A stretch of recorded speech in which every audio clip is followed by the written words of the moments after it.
Buen día a todos. Iniciamos con las capacitaciones del Departamento de Oncología Pediátrica, en esta ocasión a cargo del doctor Juan Luis García León. Muchas gracias, doctor, por su participación en Telesalud.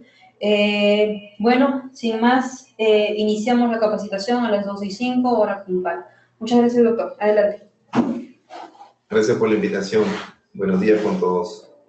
Vamos a hablar de un tema que a veces pasa un poco desapercibido, desconocido, lo que es la realidad del cáncer en niños, tanto en el país, en el INEM como institución, como a nivel un poco lo que ocurre en otras latitudes.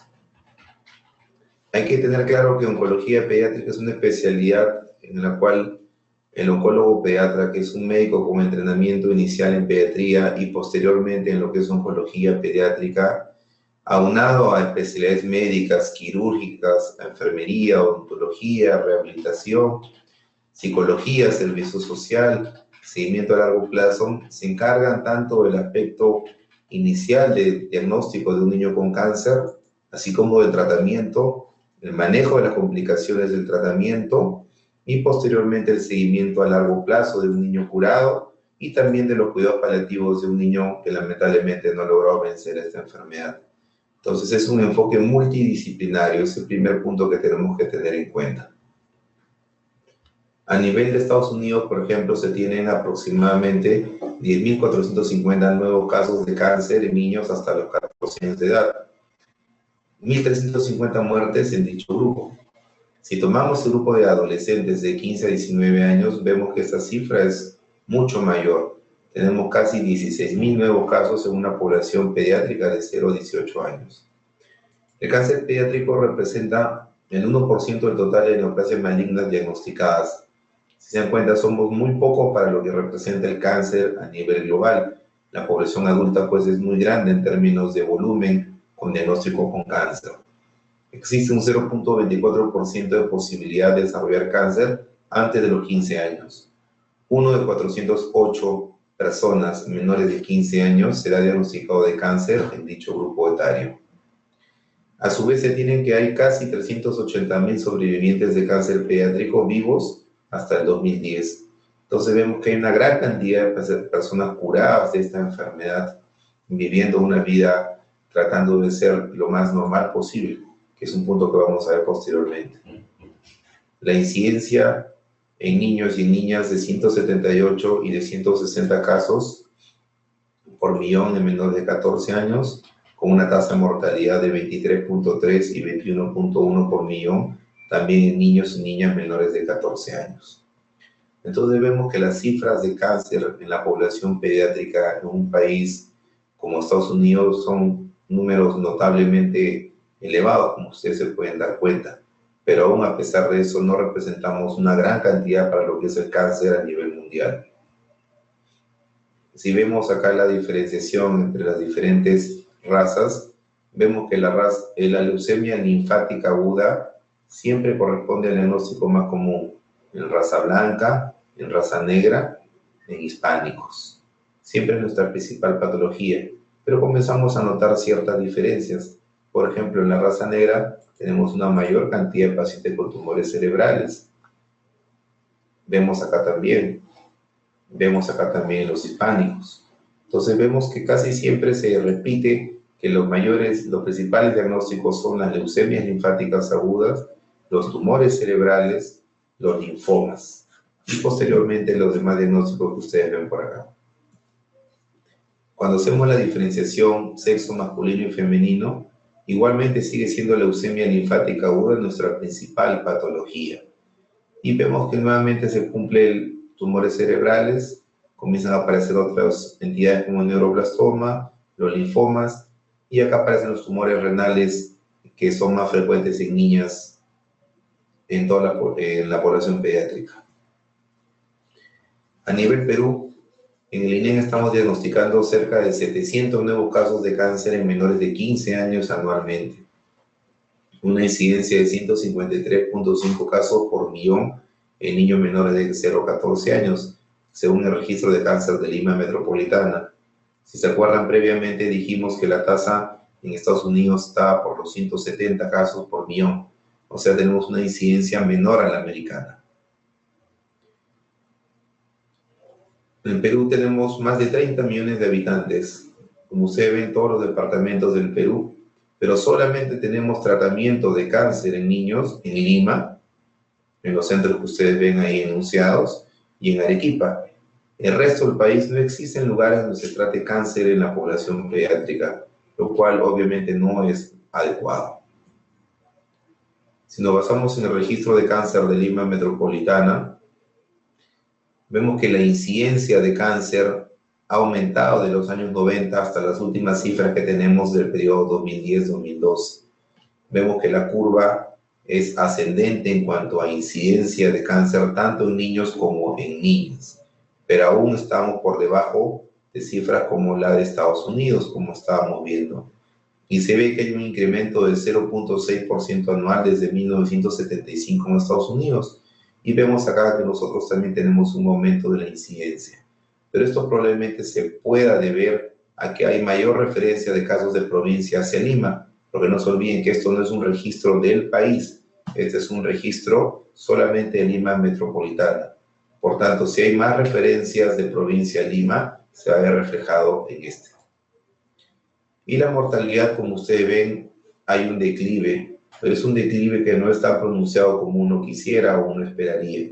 Si nos comparamos con las cifras de Estados Unidos, vemos que su tasa de mortalidad es 23.3 y 21.1 por millón, tanto en niños como en niñas.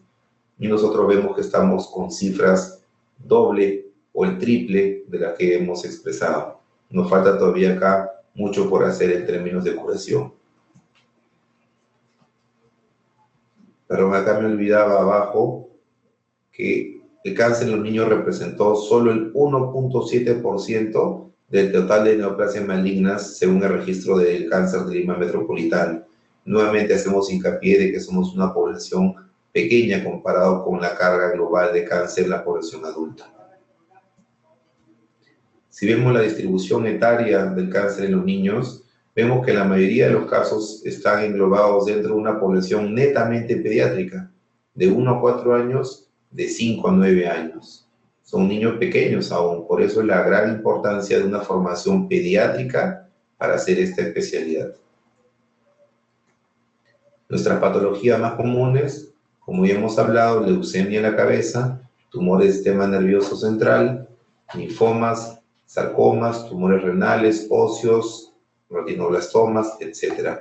Nuevamente remarco, leucemia y tumores cerebrales siempre a la cabeza. Nuevamente acá, leucemias, linfomas, como vemos acá, leucemias, nuestra patología más común, seguido de tumores del sistema nervioso central. A nivel del INEN, ¿cómo estamos? Cabe recordar que el INEN es el Centro de Referencia Nacional de Enfermedades Neoplásicas para todo el Perú. Es una institución que fue fundada en el año 1939. El edificio actual es un edificio nuevo, pero la institución, como ven, tiene ya bastante trayectoria y tiene una trayectoria que es bastante reconocida en el país como a nivel del extranjero. Desde el año 1960 existe el Servicio de Oncología Pediátrica, desde el año 94 el Departamento de Oncología Pediátrica. Desde el año 2014 contamos con una unidad de trasplante de médula ósea y lo que damos es un tratamiento integral y gratuito de niños con cáncer en todas sus variedades. Si nosotros tratamos tanto las leucemias como los tumores sólidos como los tumores cerebrales, tanto el diagnóstico, el manejo médico, el manejo quirúrgico, el trasplante de médula ósea, también los cuidados paliativos y el seguimiento a largo plazo. Y esto acá, como ustedes ven, es el único hospital del Ministerio de Salud de referencia en oncología pediátrica. Si bien esto puede parecer un orgullo, no lo es tanto, porque a pesar de que somos un país de 31 millones de personas, el hecho de que haya un solo centro de referencia no es lo más adecuado. Como ven, tratamos la neoplasia linfomatopoyética, las leucemias, los linfomas, la cistiocitosis. Tratamos los tumores sólidos, como los tumores de Wilms, que son renales, los sarcomas de partes blandas, tumores germinales, tumores hepáticos, tumores oculares, tumores óseos. Y también nos ocupamos de todo el área de neurooncología, siendo los meduloblastomas y los gliomas los diagnósticos más comunes. En esta tabla vemos cómo la cantidad de pacientes nuevos que vemos desde el año 2000 hasta el año 2015. Ustedes ven que de 400, 500 casos hemos tenido aproximadamente en estos años. Siempre la leucemia, como ustedes ven, a la cabeza con nuestro mayor número de casos, seguido de los tumores cerebrales, seguido de los tumores oculares como retinoblastoma, seguido de los linfomas. Más o menos siempre se ve estas patologías como las más comunes a lo largo de los años. Y ven la cantidad de pacientes que vemos, que es un número bastante importante. En el año 2016 y 2017 incluso esto ha incrementado. En el año 2016 hemos tenido 665 pacientes nuevos y en el año 2017 hemos tenido 705 casos nuevos de cáncer en la población pediátrica. Siempre leucemias a la cabeza, seguido de tumores cerebrales, retinoblastomas, tumores óseos, tumores renales, linfomas, entre otros. Entonces vemos la gran cantidad de pacientes que se atienden en la institución. ¿Y dónde vienen estos pacientes? El 60% de nuestra población, que está acá abajo, viene referidos de provincias. Solo el 40% son de Lima. Entonces vemos que nuestra gran cantidad de población es eminentemente una población que viene de las provincias del país. De la costa, la mayor cantidad de los pacientes, seguido de la sierra, seguido de la selva. Y dentro de la costa, los departamentos que siempre nos envían mayor cantidad de pacientes son los del norte del país. Piura a la cabeza, Lambayeque, La Libertad, Ancash, como ustedes ven. Siempre Lima va a tener mayor número de casos porque tiene la mayor población del país. Pero como nos damos cuenta, la costa norte del país tiene una gran cantidad de pacientes. Seguido de la sierra, como hablamos, y menos aún de la selva. Ahora vamos a ver. El hospital cuenta con esta cantidad de especialistas, oncólogos pediatras, fellows de oncología pediátrica, odontóloga, enfermeras, técnicas de enfermería, servicio social, personal administrativo, psicología, todo el área de nutrición, y lo que es muy importante para los niños, que es Aprendo Contigo, los cuales se ocupan de la parte lúdica y la parte educativa de los niños mientras estén hospitalizados. Tenemos 51 camas de hospitalización, representando el 12.6% del total de camas de la institución. Diccionario, busca la palabra. ¿Cómo se dice la palabra? Las hospitalizaciones, vemos que la cantidad de pacientes nuevos es bastante alta, el 56% de las hospitalizaciones son pacientes nuevos, y de estas las leucemias son nuestra principal población. Nuevamente volvemos a remarcar eso. La leucemia linfática aguda a la cabeza, seguido de la leucemia mieloide aguda y otras menos frecuentes. Entonces vemos que siempre nuestra mayor población son pacientes con leucemias agudas. Nuevamente, prestado en hospitalizaciones, la cantidad de pacientes que vienen de provincia, volvemos a remarcar Lima a la cabeza por la mayor cantidad, Piura, Lambayeque, La Libertad, toda la zona norte costera del Perú. El grueso de nuestra población viene de dicha región. En la cantidad de pacientes que se atienden por consultorio externo, vemos más de 1000 pacientes mensualmente por consultorio. Hacemos un total de aplicaciones, más de 27.000 aplicaciones de quimioterapia anualmente. Hacemos más de 4.000 procedimientos especiales, que son aspirados de médula ósea, aplicación de quimioterapia intratecal, anualmente en la institución. Y contamos con un personal médico que es del área de oncología pediátrica. Volvemos a repetir, tenemos especialidades médicas, no pediátricas como debería ser idealmente, pero se cuenta con personas con bastante experiencia en esto. Medicina crítica. Tenemos todas las especialidades quirúrgicas que se necesitan para el tratamiento de este tipo de pacientes. Radioterapia, apoyo al diagnóstico en laboratorio, patología, radiodiagnóstico. Laboratorio con pruebas especiales como la citometría de flujo, como las pruebas genéticas que se necesitan para el tratamiento, para el diagnóstico y para el seguimiento de este tipo de pacientes. Y como hemos hablado, el trasplante de progenitores hematopoyéticos. Estas tablas lo que se ve es las tasas de curación que se tienen en una institución tan conocida como es el Hospital St. Jude en Estados Unidos. Y si ustedes se dan cuenta, ellos logran curar una leucemia linfática aguda, la tasa de curación que ellos tienen es del 93.5% según los últimos estudios que ellos tienen. O sea que la mayor cantidad de sus pacientes con leucemia linfática aguda se logran curar. Vemos una tasa notablemente alta. Obviamente tienen una infraestructura hospitalaria bastante buena que les permite tener estos números. El Hospital St. Jude empezó en los años 60 sus funciones y ustedes se dan cuenta la tasa de curación de una leucemia linfática aguda era bastante baja, 4% de posible curarse. Actualmente, 94%. Vemos que este salto tremendo que se ha dado en términos de curación en este periodo de tiempo. Y no solo en leucemia linfática aguda, en linfomas, en retinoblastomas, neuroblastomas, tumores renales, etc. Entonces vemos que este tremendo salto de tasas tan bajas de curación a las actuales es muy importante. Expresado de otra manera, como han saltado de tasas bajas de curación a las actuales tasas notablemente altas.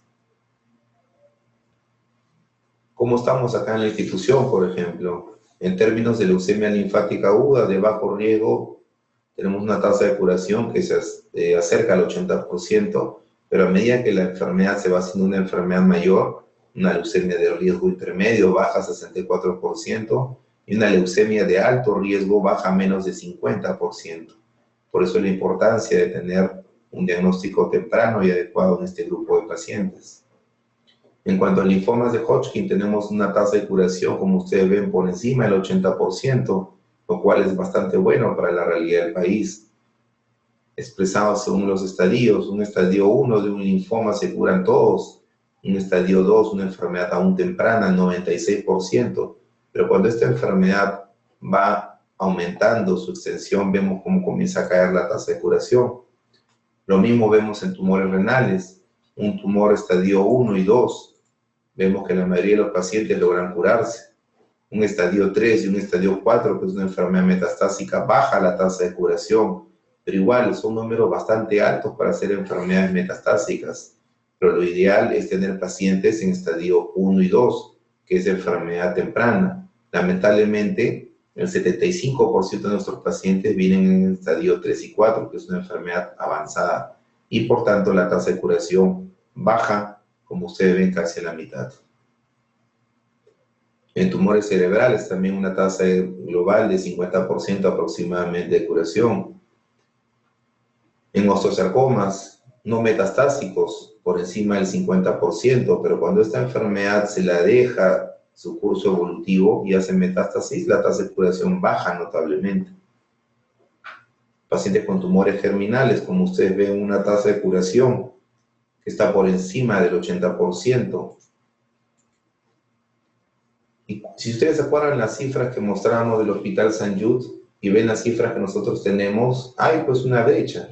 Y esa es la brecha en la cual se abra entre pacientes de economías llamadas desarrolladas o economías aún en vías de desarrollo. Y esto probablemente se deba a lo que es infraestructura hospitalaria, lo que es educación de la parte médica, lo que es sistemas de referencia, lo que es medicamentos adecuados, etc. Entonces, la idea nuestra es que esta brecha que existe entre estos países desarrollados y la nuestra sea cada vez menor. ¿Y qué es lo que pasa con oncología pediátrica? ¿Por qué muchas veces no se le da la importancia que nosotros quisiéramos? Porque cuando uno ve de qué se mueren los niños en el mundo, uno no encuentra lo que es oncología pediátrica. Si ustedes se acuerdan, nosotros somos el 1.7% del total de cáncer a nivel global. Y cuando hablamos de que se mueren los niños, la mayoría se mueren de causas prevenibles a bajo costo, como la malnutrición, como problemas de diarrea, problemas de infecciones respiratorias.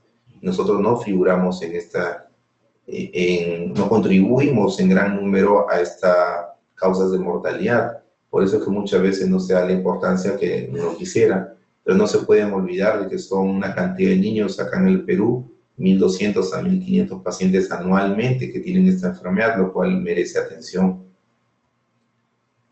¿Qué problemas tenemos en el país? Una geografía difícil, por tanto el acceso a los hospitales no es el mejor, una falta de cobertura con seguros, No siempre hay una gratuidad en la atención de salud. Acá en el hospital lo tenemos con el Seguro Integral de Salud, pero eso no siempre ocurre en hospitales que no son no son INEM. Hay una centralización de la atención en salud, como hemos hablado. Hay una deficiencia en los accesos a los servicios de salud. Por tanto, todo esto lleva a una mayor incidencia de cáncer en estadios avanzados, por tanto, un mayor gasto en salud y por tanto menores tasas de curación. Como ustedes ven, todo van hacia lo que más nos importa, que es la menor tasa de curación en este grupo de pacientes. Y en un mayor gasto en el sistema de salud. Si tuviéramos enfermedades tempranas, se gasta menos y se cura más. ¿Por qué no tenemos diagnóstico temprano en el país de la manera que debería ser? Porque no hay entrenamiento en oncología pediátrica en la gran mayoría de residencias de pediatría. Los residentes de pediatría no vienen a la institución a entrenarse al menos un mes en oncología pediátrica para que al menos conozcan las patologías más comunes. Hay una falta de conocimiento, por tanto, de las patologías más frecuentes en oncología pediátrica. Es como cuando dicen, si no lo has visto nunca, nunca lo vas a reconocer. Entonces es necesario que se entrenen al menos un mes en lo que es oncología pediátrica. Por tanto, nuevamente llegamos a mayor incidencia de estadios avanzados, menores tasas de curación, mayores gastos económicos. ¿Qué necesitamos? Un sistema nacional de referencia más adecuado para el Perú. Por último, la clásica pregunta es, ¿cuándo debo sospechar de cáncer en los niños? Y acá hay que tener un punto muy importante, que en oncología pediátrica no hablamos de prevención, no hablamos, vamos a evitar esto y de esa forma vamos a hacer que no tengas cáncer en la edad pediátrica. No es como en los adultos, no fumes si no quieres tener cáncer de pulmón, no ingieras tal comida si no quieres tener cáncer gástrico de colon. En los niños no existe eso. En los niños hablamos del término detección temprana. Pero sí existen algunos factores de riesgo que tenemos que tener en cuenta. Por ejemplo, virus de hepatitis B con hepatocarcinoma. Niños que han sido expuestos a radiación, sarcomas, leucemias, carcinoma tiroideo, tumores cerebrales. Los niños con síndrome de Down, 20 veces mayor riesgo de desarrollar leucemias agudas. Neurofibromatosis, mayor riesgo de desarrollar leucemia amiloide aguda, gliomas cerebrales. Si un niño ha sido expuesto a quimioterapia, mayor riesgo de desarrollar leucemias amiloides agudas. Estadios de inmunosupresión, por ejemplo, el VIH, mayor riesgo de desarrollar linfomas. Si un niño nace con alteraciones genitourinarias o aniridia, tiene un mayor riesgo de desarrollar tumores de Wilms. Y los niños con bajo peso en nacer o prematuridad tienen un mayor riesgo de desarrollar hepatoblastomas más adelante en la vida. ¿Qué tenemos que tener muy en cuenta en este grupo de pacientes? La parte clínica, una historia clínica adecuada y un examen físico adecuado. Y esto es muchas veces lo que falta, que se examine al niño adecuadamente para poder detectar alguna alteración que nos haga sospechar el cáncer. Los estudios de imágenes, que puede ser tan simple como una ecografía, algunos estudios de laboratorio y por último algunos estudios especializados que se harán ya en instituciones de referencia. Existe un manual IEPI, que es a través de la OPS, a través de la OMS, de lo que es el diagnóstico temprano de cáncer en la niñez. Está de libre acceso en las páginas de la OPS y de la OMS. Yo los invito a que lo puedan leer porque es un manual muy simple, muy fácil de poder usar y que nos ayuda bastante en lo que es diagnóstico temprano de cáncer en la niñez. El pronóstico de este tipo de pacientes depende del tipo de enfermedad y esto es la carga genética. Depende de la extensión de la enfermedad y esto depende de nosotros, de que diagnostiquemos tempranamente la enfermedad. Depende del estado del paciente y esto depende de nosotros porque si el niño lo dejamos que el cáncer lo vaya consumiendo, cuando llega acá al hospital es un niño obviamente con muchos problemas que le impide tener una tasa de curación adecuada. Depende de la respuesta al tratamiento y esto depende de la enfermedad. Depende de un tratamiento adecuado, esto también depende de nosotros. Y de un seguimiento adecuado, esto depende de nosotros y que la familia también no se pierda en el camino que le corresponde, tanto el tratamiento como el seguimiento de estos pacientes. Por último, esta foto siempre la mostramos. Esta foto son personas, son señoras que han tenido cáncer en la niñez, como ustedes la ven acá. Todas ellas han tenido hijos, como ustedes ven, sanos, sin ningún problema. Lo que busca ahora la oncología pediátrica es no solo curar a los niños con cáncer, sino dejarlos como una persona completamente normal y que pueda hacer su vida de la manera más normal, como es obviamente ser madre en el caso de las mujeres. Muchas gracias. Si hubiese alguna pregunta,